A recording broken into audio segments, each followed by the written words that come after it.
Subscribe कीजिए KCD knowledge को और साथ ही दबाइए बेल आइकन ऐसी ही वीडियो पाने के लिए। Thank you. नमस्कार दोस्तों, मैं कपूर चंद स्वागत करता हूं केसीडी नॉलेज चैनल में एक बार फिर से। चलिए दोस्तों, बात करते हैं मध्य प्रदेश के सामान्य ज्ञान पार्ट 3 की। तो दोस्तों, इससे पहले आपने पार्ट 1 और पार्ट 2 नहीं देखा हो तो चैनल पे जाके आप पार्ट 1 और पार्ट 2 ज़रूर देखिएगा। वीडियो पसंद आए तो वीडियो को लाइक ज़रूर करिएगा और चैनल पर पहली बार आए हो तो चैनल को सब्सक्राइब कीजिएगा। चलिए दोस्तों, शुरू करते हैं आज का वीडियो। तो मध्य प्रदेश मानव विकास रिपोर्ट तैयार करने वाला देश का पहला राज्य है। तो आप याद रखेंगे, जो मानव का रिकॉर्ड तैयार किया था वह देश का पहला राज्य कौन सा है, तो वह देश का पहला राज्य मध्य प्रदेश है। देश का पहला आपदा प्रबंधन संस्थान भोपाल में स्थित है। तो आप ये भी याद रखिएगा कि आपदा संस्थान कहाँ स्थित है, तो भोपाल में स्थित है, जो कि मध्य प्रदेश में है। भारत का एकमात्र मानव संग्रहालय भी भोपाल में स्थित है। तो आप ये भी याद रखिएगा। मध्य प्रदेश वनों का पूर्ण राष्ट्रीयकरण करने वाला देश का पहला राज्य है। तो भारत देश का पहला राज्य कौन सा है जो वनों का राष्ट्रीयकरण करता है, जिसने पूरा राष्ट्रीयकरण किया है, तो आप याद रखिएगा मध्य प्रदेश ही एक ऐसा राज्य है जिसने वनों का पूर्ण राष्ट्रीयकरण किया है। अगला बात करेंगे दोस्तों, एशिया का पहला शारीरिक परीक्षण महाविद्यालय ग्वालियर में स्थापित है। तो आप याद रखिएगा, शारीरिक परीक्षण मतलब शरीर पर जो प्रैक्टिकल किया जाता है उसका महाविद्यालय ग्वालियर में स्थित है। और भारत का प्रथम ऑप्टिकल फाइबर कारखाना मंडीदीप में स्थित है, जो कि भोपाल जिले के अंतर्गत आता है। तो आप याद रखिएगा, मंडीदीप में स्थित है ऑप्टिकल फाइबर कारखाना भारत का पहला रामायण कला संग्रहालय मध्य प्रदेश के ओरछा में स्थित है। तो आप याद रखिएगा कि मानव रामायण कला संग्रहालय कहाँ स्थित है, तो मध्य प्रदेश के ओरछा में स्थित है। भारत भोपाल एक्सप्रेस देश की पहली ट्रेन है जिसे ISO 9001 प्रमाण पत्र दिया गया। तो आप याद रखिएगा, भोपाल एक्सप्रेस देश की पहली ट्रेन, भारत देश की पहली ट्रेन है जिसे ISO प्रमाण पत्र मिला गया। तो दोस्तों आप एक याद रखिएगा।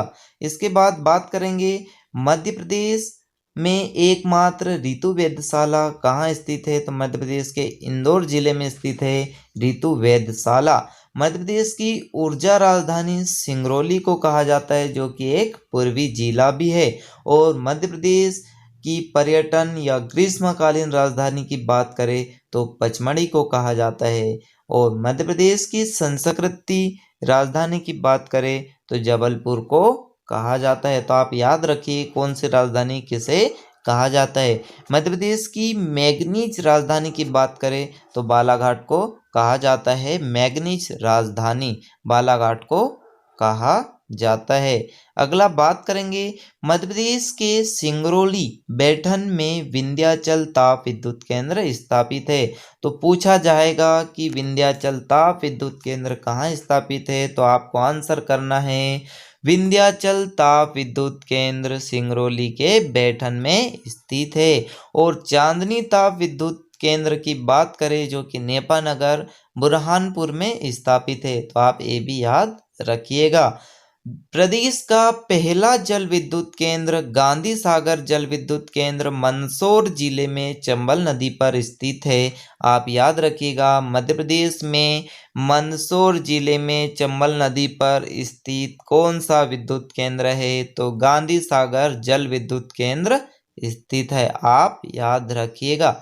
मध्य प्रदेश के सांची स्थित बौद्ध स्तूप का निर्माण सम्राट अशोक ने पक्की ईंटों से करवाया। तो आप ये भी याद रखिएगा, सांची बौद्ध स्तूप का निर्माण सम्राट अशोक ने पक्की ईंटों से करवाया। और दोस्तों याद रखिएगा, विश्व प्रसिद्ध हेलियोडोरस का गरुड़ स्तंभ विदिशा में स्थित है। मध्य प्रदेश का विदिशा जिला भारत का सेंटर पॉइंट कहलाता है। तो आप याद रखिएगा, मध्य प्रदेश का विदिशा जिला भारत का सेंटर पॉइंट कहलाता है। मध्य प्रदेश में स्थित ग्वालियर के किले में जिब्राल्टर ऑफ इंडिया कहा जाता है। ग्वालियर के किले को क्या कहा जाता है? जिब्राल्टर ऑफ इंडिया कहा जाता है। तो क्वेश्चन पूछा जाएगा जिब्राल्टर ऑफ इंडिया किसे कहा जाता है? तो आप याद रखिएगा, मध्य प्रदेश में स्थित ग्वालियर संभाग में जो किला स्थित है उसे जिब्राल्टर ऑफ किला कहा जाता है। और रानी लक्ष्मीबाई की समाधि, तानसेन का मकबरा, मोहम्मद गौस का मकबरा ग्वालियर में स्थित है। और तात्या टोपे की समाधि की बात करें तो यह शिवपुरी जिले में स्थित है। आगे दोस्तों बात करेंगे, मध्य प्रदेश के खंडवा जिले में गांजे का उत्पादन सबसे अधिक होता है और मंदसौर जिले में अफीम का उत्पादन सबसे अधिक होता है। तो आप याद रखिएगा, मध्य प्रदेश के खंडवा जिले में गांजे का और अफीम का उत्पादन मंदसौर जिले में होता है। और दोस्तों बात करेंगे, मध्य प्रदेश में भोपाल गैस दुर्घटना, जो गैस का याद रखेंगे नाम, मिथाइल आइसोसाइनेट नामक गैस का रिसाव हुआ था। और तारीख वेरी IMP है दोस्तों, डेट याद रखेंगे आप, 3 दिसंबर 1984 को मध्य प्रदेश में भोपाल गैस दुर्घटना मिथाइल आइसोसाइनेट नामक गैस का रिसाव हुआ था, जिसमें बड़ी मात्रा में हानि हुई थी। दोस्तों आपको याद रखना है। उम्मीद करता हूँ ये क्वेश्चन आपको अच्छे लगे होंगे, वीडियो अच्छा लगा होगा। वीडियो अच्छा लगा तो वीडियो को लाइक ज़रूर करिएगा और चैनल पर पहली बार आए हो तो चैनल को सब्सक्राइब जरूर करिएगा। Thank you for watching video. जय हिंद, जय भारत।